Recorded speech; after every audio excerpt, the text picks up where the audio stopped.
So my background is in computer science. So I started out as a computer science graduate. I ended up being much more interested in how people build human-computer interfaces. So I ended up doing much more work around how people use technologies. And now I've started a company around mobile applications and innovative applications of mobile applications.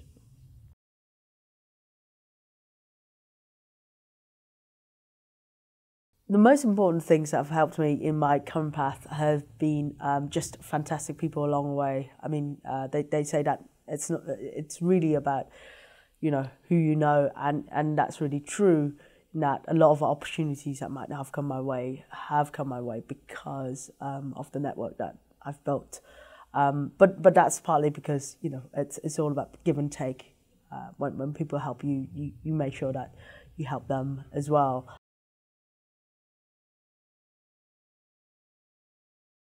So some of the opportunities and threats that have come along my way, in terms of opportunities, have just been. It's really important to not only when the opportunities come up to recognise them as opportunities, but also making sure that you're in such a place where you can actually take advantage of those opportunities.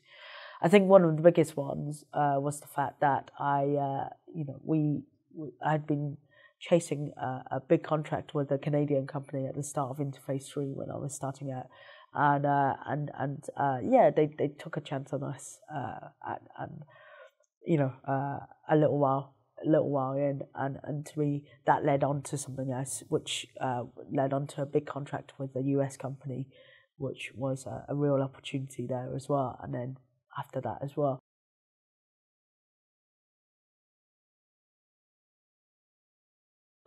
The sort of problems that I've had to overcome, well, I don't really sort of think about them as problems. I think it's really important to think about, even though when things don't quite work out, it's really important to think about how you could put a silver lining to it, how you could turn those things that don't work out into opportunities that could, and find the benefits, because there will be lots and lots of times where things don't work out.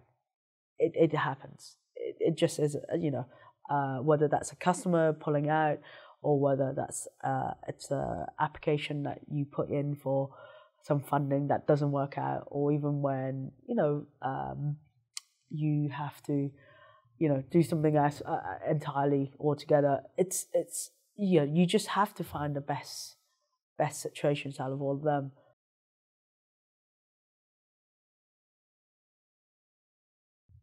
In order to get inspiration for what I do, I spend a lot of time with other people in other industries. I think it's really important to be able to get an understanding of how they work and what works for them, because essentially by doing so, you can get an understanding of how you could work better and how you could make money or work much more effectively.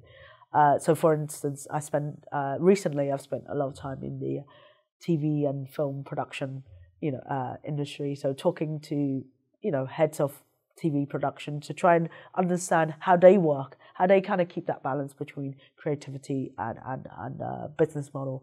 So that's the sort of examples, and we've actually taken some of that and putting some of that into action in the next couple of months.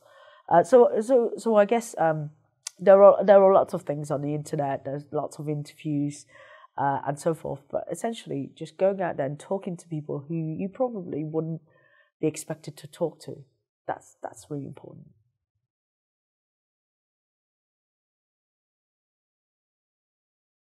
I think my lucky saying or phrase would be to work hard, make money.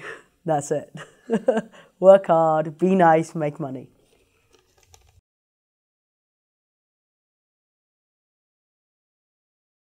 So my advice for women, other women who want to start businesses, is to look for as much help as you can. Really read about it, really talk to people, and really get an understanding of what's involved. Because essentially, you will make mistakes along the way, but the trick is to try and avoid making those mistakes, right? Or the trick is to kind of look at what will be, quite difficult. And the only way to do that is there's a whole load of ways. I read books a lot and read articles, but also just talking to people, just talking to fellow entrepreneurs really makes a difference and gives you a perspective that you might not have on your own.